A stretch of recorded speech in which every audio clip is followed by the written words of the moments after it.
C'est important de manière à compenser le manque de logement sur Petit-Bot et la Guadeloupe d'une manière générale, puisqu'on connaît l'insuffisance de logement.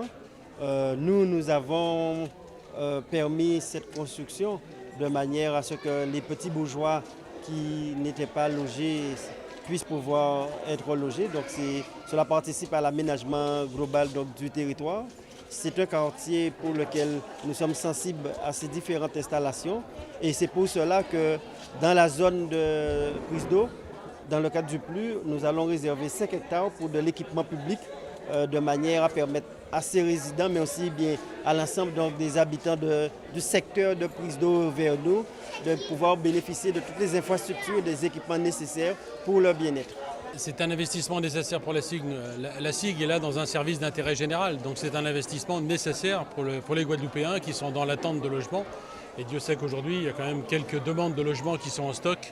Et donc là, on est dans notre rôle premier qui est d'apporter un logement, sachant que cette phase, c'est pas le tout de construire.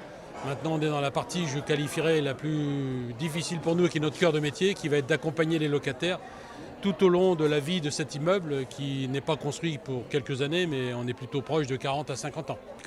L'association vient juste de déposer ses statuts, donc elle est balbutiante, si je puis dire. Nous, on attendait d'avoir fait le plein des logements pour connaître effectivement la composition familiale. On voit aujourd'hui qu'il y a beaucoup de petits-enfants, donc les besoins ne sont pas les mêmes. Mais on sait que c'est des gens qui vont vieillir, donc après ça va être des ados, après ça va être des plus vieux. Donc il fallait d'abord qu'on ait cette connaissance mutuelle de la population pour définir ensemble les besoins.